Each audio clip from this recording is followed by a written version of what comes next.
So, Nehemiah, let's talk a little bit about what's been going on at the Shanghai Majors. These Dota 2 championships going down. Just to get started, what were some of the teams, like who were some of the teams that people are really looking at to say, okay, these are people who are expecting to do well? Like, who are the players to look for? So going into the tournament, there was a different conversation than what's happening right now. Going into the tournament, there's probably about 4 or 5 teams that everybody had their eye on. There was the clear frontrunner in Evil Geniuses, EG. Mm-hmm. Then behind that was kind of like a 3-way tie between Alliance, Team Secret, and then eHome would probably be in most people's conversation. After that, I would say that OG should be a strong consideration for making something potentially happen in the major. So those were kind of your 4 big, like, okay, these teams, we expect a lot from them. Mm-hmm. There were kind of pretty much every single major Valve event, the Chinese teams have been a huge presence. Of the teams I just named, only eHome is an actual Chinese team. Everybody else is either from Europe or the Americas. Mm-hmm. eHome was definitely the cream of the crop, but LGD has been a mainstay in the Chinese scene for a long time. They tend to do well in the big LAN events compared to the online, quicker, faster tournaments that you just have much lower stakes. They have a lot of veteran players on LGD. They always manage to put up a solid performance. Right. And so those are the teams to look for going into it. And then the Shanghai Major actually started. And I think a lot of people have been hearing a lot of drama, a lot of the stuff that's just been going absolutely awful at the Shanghai Majors, starting with the very high-profile firing of James Harding. What's going on there? What happened? What brought this about? Just to kind of shed a little bit of light for people who are like, who's 2GD? Who are all these people who don't really get what was happening there? Sure. Well, first thing that's kind of more interesting about any drama, usually it's all hearsay. And in this situation, we actually got a quote from the horse's mouths on each side of it. So I know a little bit more than I should, given that I have nothing to do with this and I'm not involved in any way. Right. But there's a guy, James Harding, you mentioned him. His nickname is Too Good, or 2GD. And he has had a on-again, off-again relationship with Valve. He was heavily involved in the earlier internationals, kind of when Dota 2 was really the first big-time prize-giving tournament for esports. So kind of in not just Dota's infancy, but like esports infancy of making it like legitimate, where the prize pool goes from, like $40,000 to a couple $1 million, right? It's like a huge leap for them. And so he gets fired, and then he posts this 17-page Google Doc to Reddit, kind of explaining his side of it. And in that, you get a look into exactly kind of the behind the scenes, like what's really going on. Did he just say a couple things that seemed a little off color? Did he have it coming?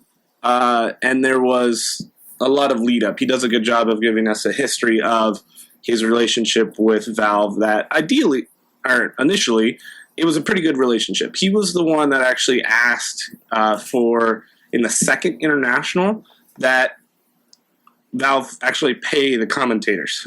So they had, a good 10 commentators or so on the panel, or just doing, the actual commentary on the games. And he came to realize, talking to some Valve employees, that he was the only one that was actually being paid for it. And then he found out, and he thought it was a travesty. And so he didn't like tear it up, like put them on blast or anything. He just had a lot of tactical kind of conversations during the international and be like, hey, guys, like, these guys are pouring their life into Dota 2. You guys are trying to grow as, this brand, this bigger than Dota 2 even in just esports. Right. And to legitimize that, to help these people go to their families and be like, I'm not just wasting my time playing video games. This is a career potentially. This is something that, I can get paid for. Then you need to legitimize that and pay him. And so they were actually like, yeah, you're totally right. And everybody got paid. Mm-hmm. And so from then on, they actually agreed before they were at the international. Right, before they actually get there to be like, oh, you know what? They're here. We might as well pay them. This is what you get paid. It's like no, let's tell them they're going to get paid before they actually start doing the work. Right. Yeah. So from his point of view, he feels like the second international, which he was heavily involved with in commentating, kind of leading the panel, went off without a hitch. Like, it was very good. And then he paints the story about how they go into the third international, and how right off the get-go, they're getting paid and everybody's having a grand old time, and that goes off without a hitch. There's a few minor problems just like with any big production, but overall it's really good. Mm-hmm. And then it gets to the fourth international, and this has kind of gone down as one of the worst internationals from the organizers' side of it, Valve. Right. Obviously, the games and the attention and the number of views was up, but the actual decisions that they made in how they're presenting the content was just... Now, the fourth internationals, these were last year, right? These were the ones from 20... No. Or when was this? 2 years ago, yeah. 2 years ago, okay. So last year, in August, was the fifth international. So we're talking a year and a half ago at least. Okay. And so in the fourth international, there was a lot of pressure from Valve to make it not just a good production value, but to make it more professional. Right. And going as far as to like get time for the finals, the 5-game series on ESPN. So this is kind of like the first time where we're like dipping our toe into the mainstream media and throwing it out there. And so the problem is that nobody really planned on that. That was like a surprise thing, right? That they kind of threw on the commentators. And so he goes into depth about how there was no communication, there was no expectations set, there was no clear like leader to be, this is what we want from you guys, this is what we're gonna do, this is the angle that we're going for. It was just kind of, they made decisions and then they had to just deal with it and try to make the best of it as they could. And he talks about, some of the awkwardness of him being the host that's kind of drawing information out of the experts that, are past pro players or, just very knowledgeable people. And he admittedly doesn't know that much about Dota, but he knows how to keep the conversation flowing and interesting. Right. And then there is a woman, her nickname is Sheever, and she's in a similar role. She doesn't actually know very much about Dota at all. And so it was kind of like they were taking turns, that, it's these long 14, 15-hour days, and you're just going the whole time. Nobody has the stamina for that. So they kind of agreed between the two of them that during the tournament they would rotate. If he's not there, she would be there, because they're the ones that don't know much, but they can pull information out of the panel. Right. So it finally comes time to do the major, and they say the only people that are going to be on the panel is Too Good and Sheever. So the two people that don't know anything about Dota, right? The two people that are good at asking questions, but not answering them. And they don't want anybody else up there. And so this is all spur-of-the-moment decision, and he is freaking out because they're going to make themselves look a fool, and this is all going to be blasted on ESPN, right? Their first foray. It's not like they're going to be, posting a YouTube video afterwards for 1,000 random nerds to watch. This is nationally syndicated live television, and they basically were going to have two people up who couldn't speak about the sport in any sort of depth or with any sort of confidence, right? It's more they're more to drive the conversation, not to be a source of information or knowledge on it. And so it just sounds like a horrible formula. and it's not just like in between games or 10 minutes before the games. They had them basically vaping for an hour and a half before the first game actually started. Yeah. So they're just talking about nothing. So what he did, which is in the end good, but he managed to get a former pro player to come onto the panel. So the two of them just grilled him the whole time. But and it wasn't necessarily it didn't say nobody go up, but at the very least, Shiver has to be there to kind of present more of a, this isn't just a bunch of dudes playing their games. That this is a sport. Cut back on the sausage fest. Having somebody there, having a woman there, apparently will cut it a little bit. I don't know. Yeah, but he still feels like it's just going to be a complete disaster if he doesn't do that. So he calls an audible and he gets this pro on the panel and he ends up doing it. Like, an awesome job. And overall, it's still a little awkward. They're still, vaping for an hour and a half, and they're grilling one guy.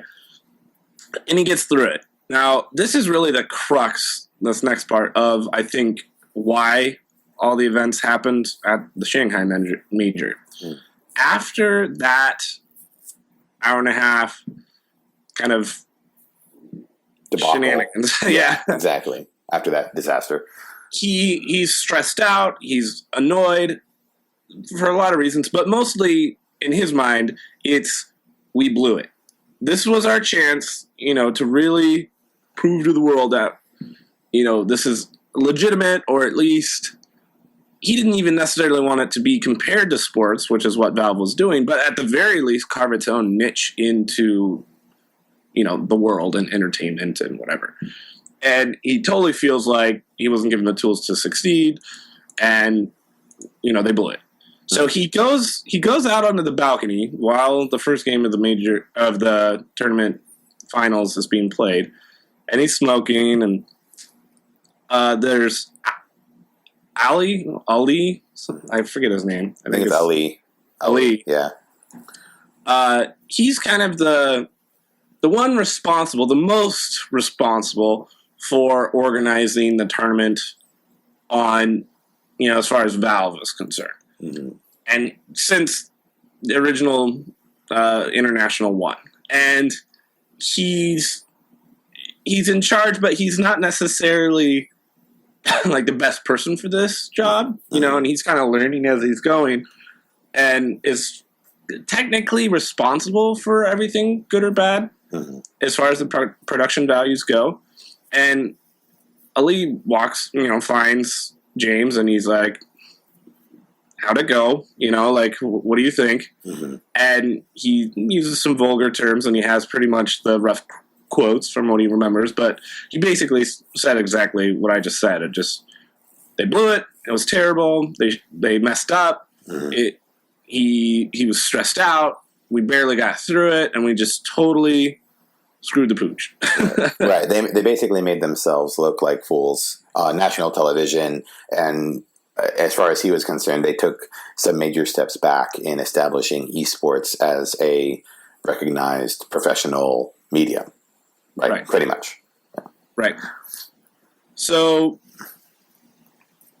in retrospect, he's thinking that conversation, to him, he was just venting and be like, we screwed up. Not you, we. Like, the whole thing was just kind of a mess. Right.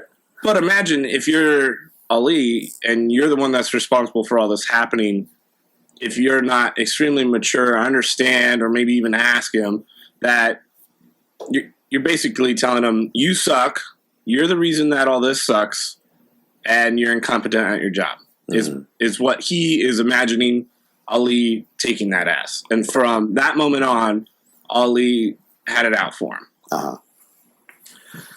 So that like prejudice or whatever is why he thinks he wasn't invited to the 5th International, and he's not complaining about that at all, because he still thinks that he deserved that, in the sense that he was telling people publicly, not like blasting it, but if they asked him, do you want to do this again? And he's like, not after the International 4. I never want to do this again. Right. He was so stressed out. The days were so long and the production values were so low that he didn't want to be, put himself in that position again. So he kind of told them, I don't want to work for you guys anymore. Right. So it wasn't a surprise, really, when they didn't invite him to TI5, because he basically asked for it. He was basically saying, I don't want to be involved in it. He was still sore from TI4.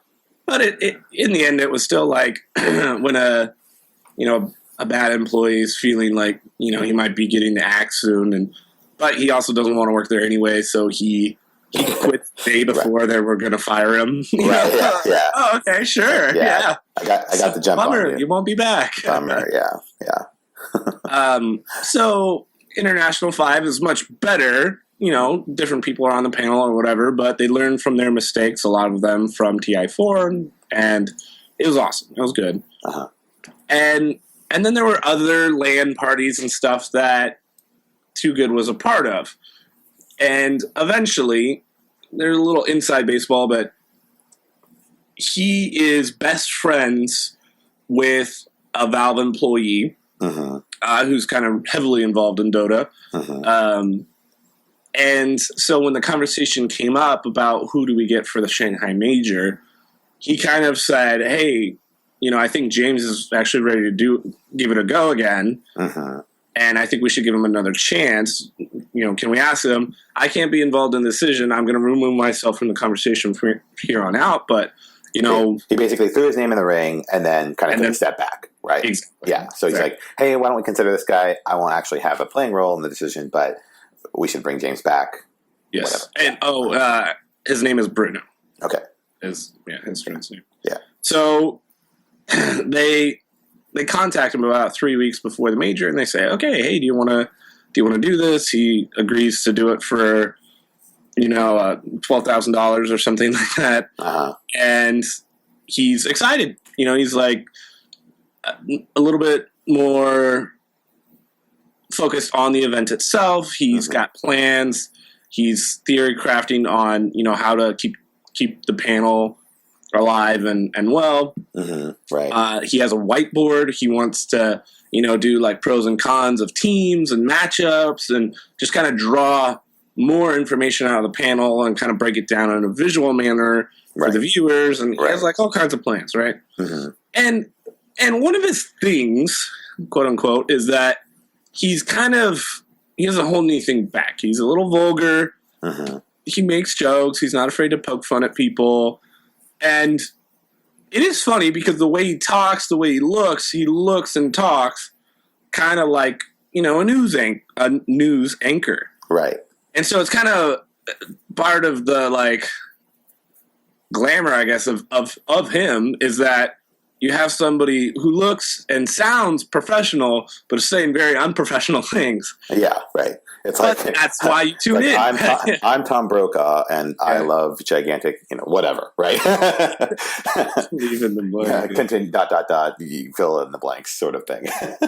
So the other thing that kind of makes sense as far as why he was so vulgar, I guess, is that before he even gets the Shanghai Major, he gets a Skype instant message from Ice Frog himself. And who's anonymous. Ice Frog for people who aren't familiar with Dota lore?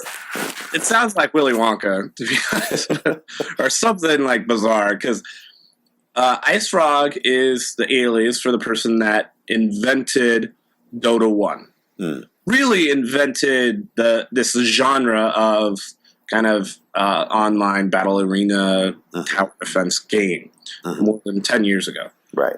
And it was a mod for Warcraft 3, and then eventually, it got so popular with terrible graphics for like 10 years. And then Valve wanted to make an updated version of the same game and managed to track down Ice Frog and make him the sole responsible person for making Dota 2. So he's got the whole might of Valve behind him, and he's anonymous. Nobody knows who he actually is. That doesn't work with him. But it's like getting a personal message from Willy Wonka saying, welcome aboard. Just be yourself. Can't wait to see, how it works out or whatever. And he actually posts like the picture of a little screenshot of the Skype conversation he had with Ice Frog. So he hears, be yourself and just relax as a check to be a blank check of just do whatever. We know what we're getting into. Yeah, you do you, James, and we're excited to have you back. And this coming from someone with the kind of weight and authority as Ice Frog is kind of, it would be an affirmation basically to James, like, okay, cool, like that's what they're expecting from me, and to move forward with that, with that assumption. Yeah, right. He's the Johnny Ive to your Steve Jobs. Yeah, right. Yeah. So he goes in, which is like, I've got no restrictions, and nobody talked to him other than Ice Frog as far as like, hey, we're in China, be careful what you say. None of that ever happened. They had no liaison. They had no like contact point for the English talent. They didn't have anything. So he's just saying, I'm going to go in and do my thing. And so on day one, minute one, he asked the panel, how was travel? How did, getting to the arena, go? And everybody answers, kind of talks about some of the things. He's like, oh, nobody's going to ask me, how it was for me. And so like, how was it for you? Is it too good?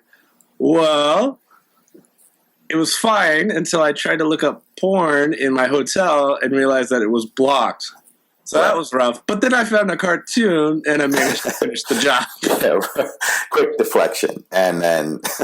So he leads off with like a masturbation / porn joke. Right? Yeah. It's like, welcome back, James. And we're off. Yeah. Right. Yeah. Now, if this had happened in America, like that's edgy, sure. Yeah. People would be like rolling their eyes or laughing or whatever.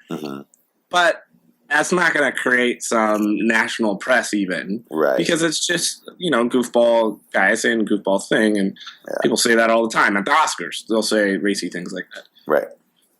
And so the issue is that you're in China where porn is outlawed and is extremely taboo. Extremely taboo. Right. And so they're already a little panicked. And so immediately after that kind of segment, Bruno goes up to him and he's like, I got a message. No more sex jokes. Right? Just whatever. Just no more sex jokes. He's like, okay. And the day goes on and he still kind of says some racy things, and all of it in his mind is like tongue in cheek. That he's talking about other players on teams where like they're ganking partners, but they're he implies that they're like the team's bitches. Like right. They're like more submissive of the group. Yeah, like they kind of let things happen. And yeah.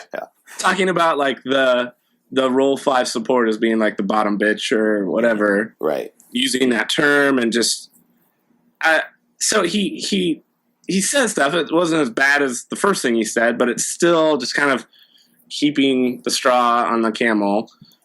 And again, he's like asks, hey, don't do that. And then he busts out his whiteboard. And from the stream, like people on Reddit, they actually enjoyed everything that he did and drawing more information out of people. But having a whiteboard gave Ali some ammunition of going to Gabe and saying, aside from all the crazy stuff he's saying, he's, kind of cheapening our $3 million tournament with a whiteboard, right? Like to... And that in itself and I mean, we'll talk about this more in a minute, but like the production doesn't need any help with the cheapening. I think is another major point of contention here. But anyway, so he's using this whiteboard. Ollie doesn't like it. Right. Yeah. So they tell him, hey, don't use the whiteboard. Right. And now he feels like, holy cow, am I being restricted, right? Like, yeah. What is going on? Mm-hmm. So he's like, okay, fine. I won't use the whiteboard anymore for normal segments. The issue is that the kind of goes into the production value. There's a sub-production value, a production team called like Key TV, I think it is. And they're the ones that are responsible for the group stage of the major. So these are like kind of the placements of, are you going to be in the upper bracket or the lower bracket? And this is played before the main event. So not in front of people. It's just in the hotel rooms or whatever. Right. They're still doing, the production in between games in their, panel room and stuff. So they're still talking about the games. They still need to, vape and fill in the time between games. But it's all internet based. So the second production team is kind of, they're supposed to be given equipment. And for all the different languages of all the different talent, all the different news decks or whatever, I have the Russian team or Russian squad that's doing the coverage for the Russians, and then, the Chinese, and then the Korean and Japanese or whatever. Yeah, yeah. And so, for whatever reason, the English one got all the crappy equipment. So they had like a computer that is actually sending out the stream of everything, and it's like a really bad computer. It's just a crappy computer that just like keeps going out, it restarts itself, and they don't have another one to use. And so part of it's like the equipment that they were given, but also when something does go wrong, they're not about, let's fix it. It's more about diverting blame. And it's just, it's bad. And so then you're adding this into like big long pauses where the internet's out for the Dota people playing, but it's not out for the desk. Yeah. So they'll have like a 3-hour gap of like the game is on pause. They're trying to figure out the internet, but we're still live, right? So what's he gonna do but pull out his whiteboard and vamp? So he pulls out his whiteboard and he vamps, and they're doing all kinds of different lists. It gets a little silly of like, if you could be on any team, what team would you be on, and which player would you replace? Right. Which is like fun to think about, but you're still like, for that professional player. Well, at 3 hours, I mean, 3 hours of gap time, I mean, that's like a magic show. I mean, seriously, like talking about the games that you'd have to go into that sort of theory crafting to fill in that amount of time. I mean, that's like Schindler's List, that's like Oscar award-winning film length gaps there, and they have nothing to talk about. Right. So, gosh, yeah. So it all adds up to where eventually he makes one more joke, and Gabe is watching the stream. Gabe Newell, who owns Steam and Valve. Yeah. And he decides to let him go. Yeah. So the way he chooses to do this is to send an email to James's best friend, Bruno. Right. Uh-huh. So after he gets off the stream, Bruno comes up to him and tells him, James, you're fired. Thought he was joking. And he's like, nope, you're not fired. I got the email right here on his iPhone that he's telling him, you're fired. Yeah. And so he's mad, obviously.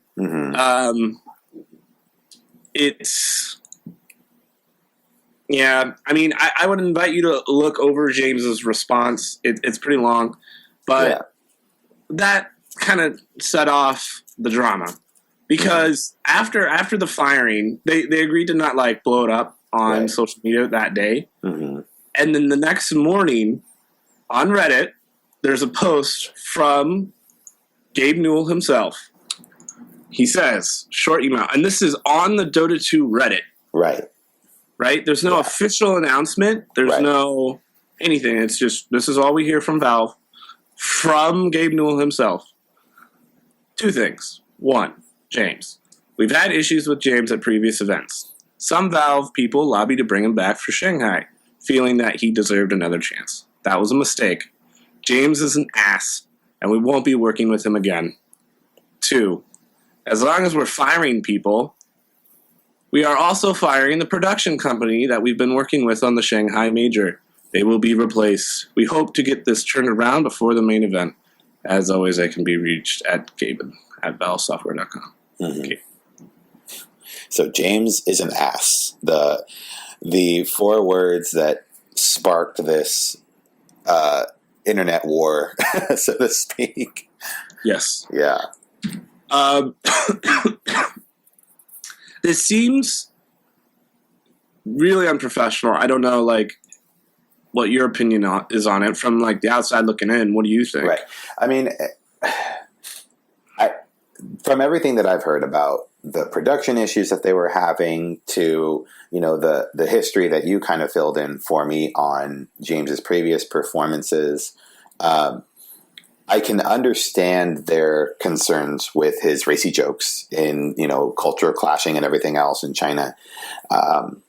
But to me, it just seems wrong and, yes, unprofessional on many levels to have, first of all, to have Bruno do it.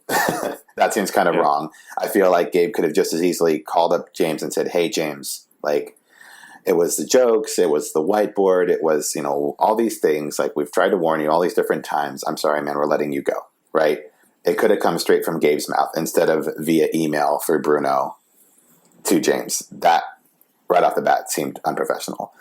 But then for them to say, okay, now put it on ice, and for Gabe to essentially go out, because, the Dota subreddit is, it's humongous. There's millions of users on there. That's like the pulse for the Dota community, really. When you think about Reddit, just quick tidbit, when you think about Reddit, it's massive, right? Right. The last time the patch came out for Dota, just a patch, that post was the #1 post on Reddit. Yeah. Period. And people who are familiar with Reddit or the internet in general know that if you make the front page of Reddit, whatever it is, you are internet famous, for the day, for a week, for a month. Some people hit the front page of Reddit and they are set for life because whatever project they're working on suddenly has hundreds of thousands of supporters and they're good. Similarly, when something like that comes out to even just the subreddit has millions of viewers, and for Gabe to come out and say James is an ass and basically defame him in front of the entire Dota community was out of line.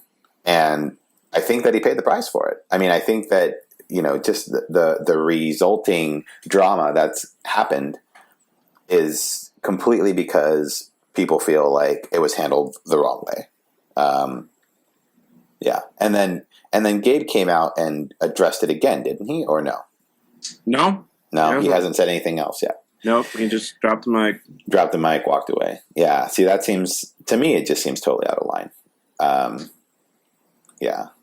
Granted, I agree that there were some problems with James and the way that he was presenting and all this other stuff.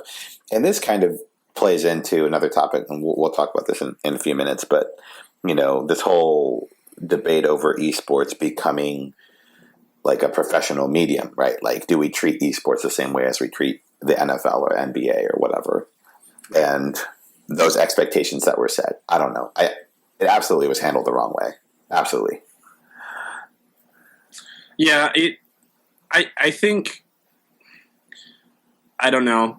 Maybe any news is good news. As far as press, I'm sure this got a lot more attention than it would have otherwise. Maybe. Maybe it's a tactical thing. I think more than likely it was just heat of the moment. Mm-hmm. Kind of feeling the justification. Gabe Newell's on tilt and just blasted out there. And that's why James felt so much pressure to actually make a response and kind of enlighten us on exactly what's going on, because this is his career on stake. You know, that absolutely millions of people see that Gabe Newell, who owns Steam, comes out and says James is an ass. I mean, like, it's like, he's never getting a job again, you know. And right, so Riot Games sees that, you know, like, you know, League, Blizzard sees that, Heroes of the Storm, like, you know, nobody's gonna, you know, they're gonna take it with a grain of salt. If James went to them and was like, "Hey, I'd like to commentate for your esports division," they're gonna be like, "Well, I don't know. Gabe said you're an ass," so you know, that reputation now precedes him, and it was just done in poor taste. I still think it's really hypocritical to be like, James, we're firing you because you're really unprofessional, and I'm gonna blast you on Reddit, right? Really unprofessionally, right? It's like, who's the more unprofessional one here? You know, like, I don't know. It seems very hypocritical to me, but and then there's all the production drama going on because, I mean, they fired James Harding and they also fired the production team because of all these crazy debacles that are happening and trying to present this medium as a professional event. You know, they have all kinds of delays, the internet gaps, translator. You were saying they have one translator for the whole event?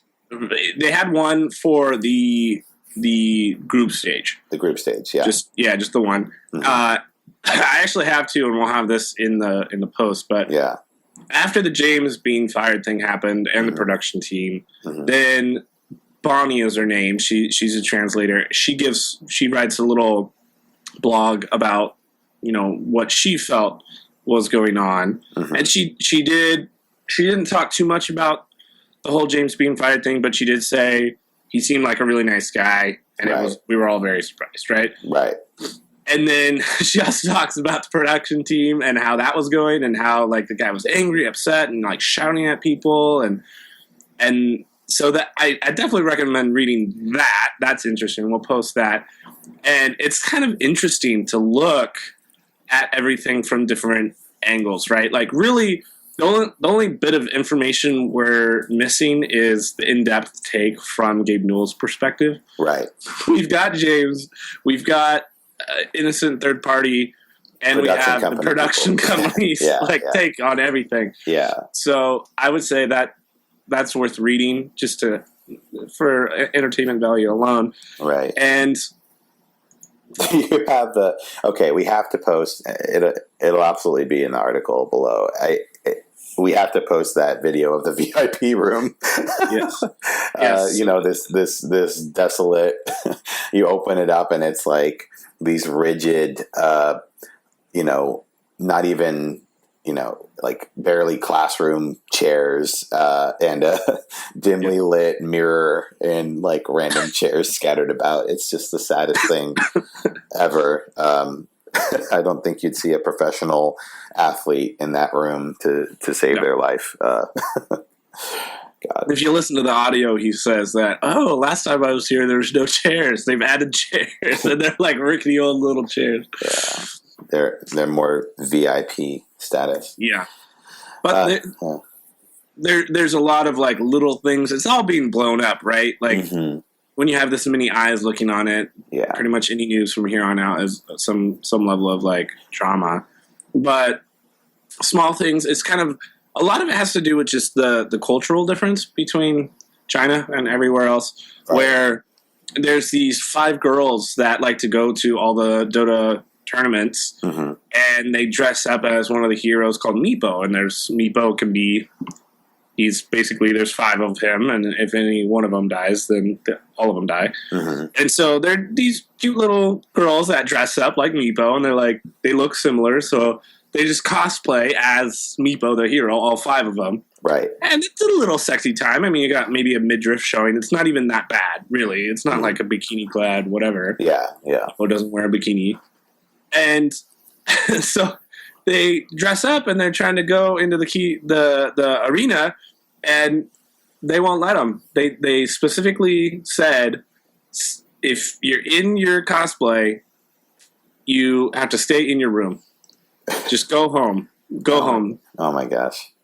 And they paid to fly 5 of them to go to China to be in the arena, and in cosplay, and they're being told to go home, and they won't let them out of their hotel room with the cosplay on. Yikes. That's awful.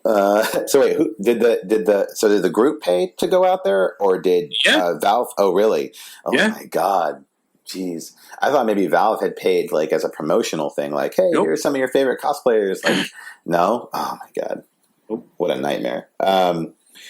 Yeah, so there's the cultural clash going on in China, but then there's this added kind of drama now, kind of shifting to more of the games, right? The actual like what's going down in the games themselves, right? The Chinese teams are all gone; they've all been eliminated as of right now in the Shanghai Major, and it's just it's mind blowing. Like the commentators last night at the day 3 event, they were just that's all they were really talking about was like, how did this happen? How did all these Chinese teams that were just absolutely dominating in previous events get knocked out this early? So what happened? How did that happen?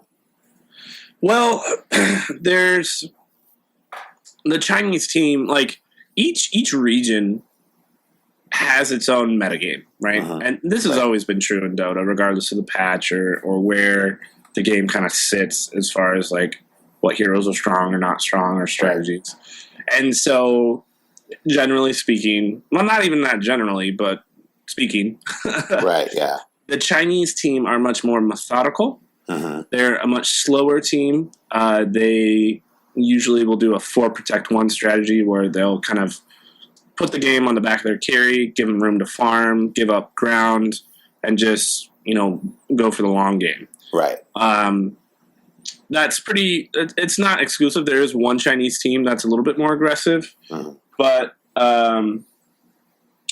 it's just their play style. And so since the new patch came out, it doesn't really reward that kind of play. It's more team-based, more team fighting, more early aggression. It used to be that rotating out your lane and ganking somebody was sometimes a waste of your time, even if you got the kill, because you're not, you're committing 2 or 3 heroes to that kill, but those 2 or 3 heroes aren't farming. And since the patch, it's been tweaked a little bit to where the assist money that you get, the kill money, is definitely worth it. And so it rewards more random gameplay, more sneaky ganks and stuff like that. So Chinese teams don't do that to start, and they're not necessarily, how do you plan for the random? So it's hard to have a good defense against that. And it really showed. I think there's also a lot of nerves that they're having a hard time with, of just a lot of pressure that they're feeling from the Chinese audience. Right. There's a good... Yeah, they're at their home turf, and I mean, that's exactly, I feel like that pressure has sort of toppled them in a way. Yeah. There's about 10,000 to 15,000 people watching most of the games in the arena. So it's an alive event, and for a lot of the players, they just haven't felt pressure like this before. It used to be they were always the foreigners that are trying to, prove themselves in either Europe or America. And so they had a chip on their shoulder, and if they don't do well, who cares? And if they do well, they get tons of attention, where now it's like the opposite situation. Everybody expects the world from them. Even if they deliver on some level, it's like no surprise, like obviously, because they built up that reputation. And so it's funny because it's not even just from the Chinese spectators or the Chinese audience expecting that. It's also from, as we saw last night, the general Dota population, like the commentators and everything else. They were coming into it expecting the Chinese teams to really perform, and they haven't. And that's sort of like, besides all this crazy drama going on with James and Gabe and the production and everything else, that's really sort of the conversation is the fact that the Chinese teams have just fumbled so spectacularly at these majors. So basically all the Chinese teams were out of the tournament completely by the semifinals. Which is crazy. eHome especially was probably the best one of the bunch, and they were out early. They only played 2 games. They got knocked out each one, right? Because it's a double elimination, right? They started in the lower bracket because they did so poorly in the group stage, and then they just played 2 games. They won their first game and lost their second. Yeah. That was it. 2 games, you're out, and they were the shining hope of China. But having said that, the rest of the games have been going amazingly. Yeah. Let's turn to yesterday. Let's turn to day 3 and the upsets that we saw from Liquid and Secret. More notably, I think Secret was just that was so crazy. Yeah, I watched the game last night. It was very long. The Secret versus Evil Geniuses game 3 was probably the best game so far played, as far as like just entertainment value, just the pressure. Mm-hmm. It felt like a final game. It felt like an international final. The whole thing. Yeah.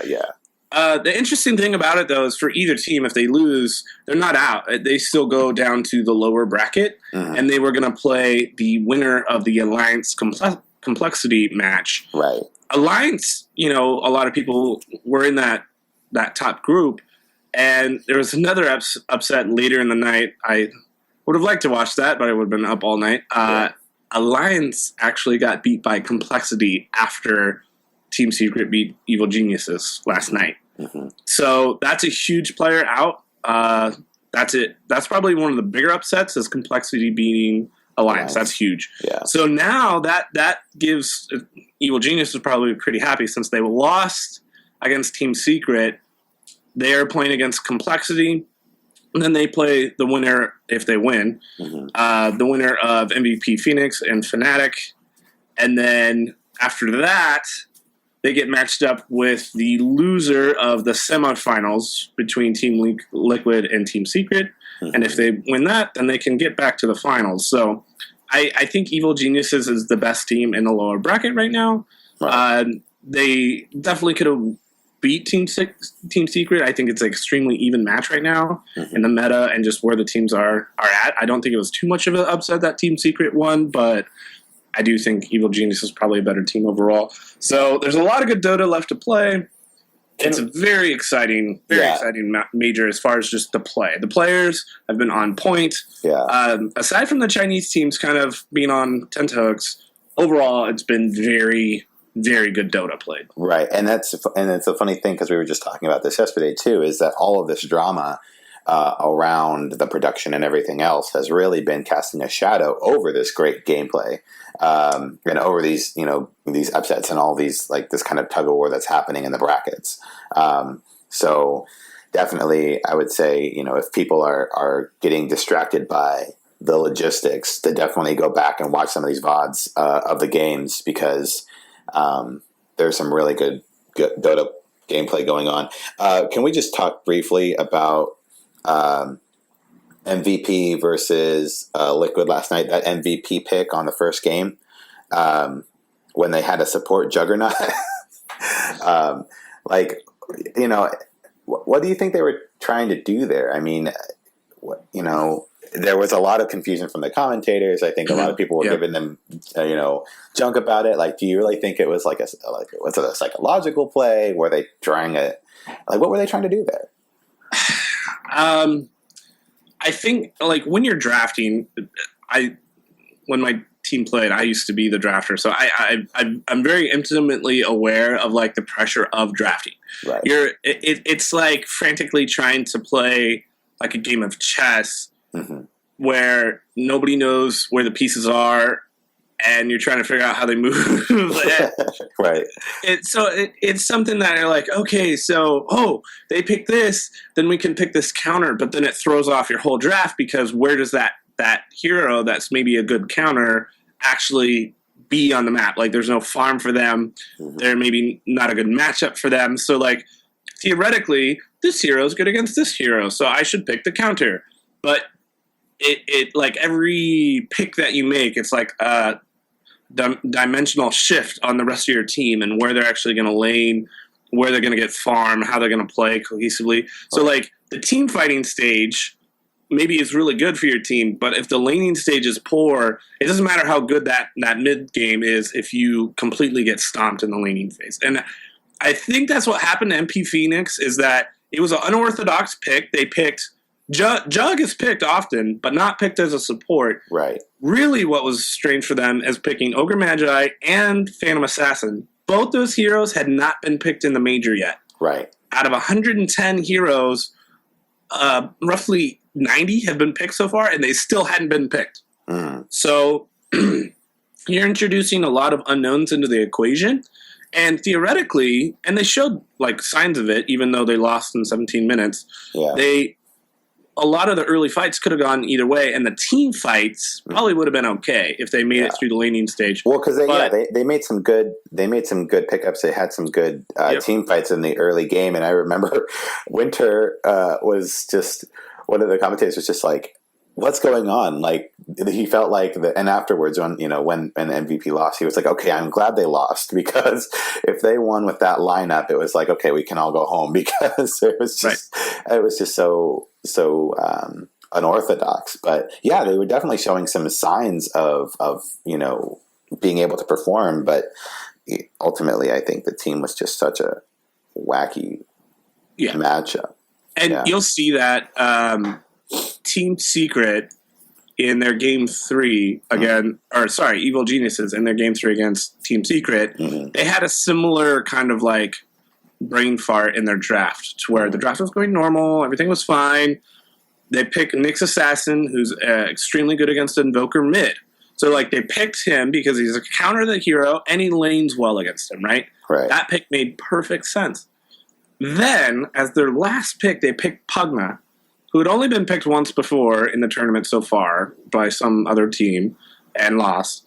And Pugna, while he has an ability that also is a soft counter to Invoker and just spellcasters in general, the hero himself is the squishiest hero. I mean, just look at him and he dies. Like And the real issue is that where you put Pugna. So they had this awkward situation of like, okay, we're picking Pugna, but we're not going to have Nyx Assassin go mid. We're not going to have the player that normally plays Nyx Assassin play Nyx Assassin. Instead, he's going to play Pugna and go mid. And then the enemy team is like, we can take advantage of this Pugna. So they ganked him like 3 times in a row. He died 3 times in a row. Right.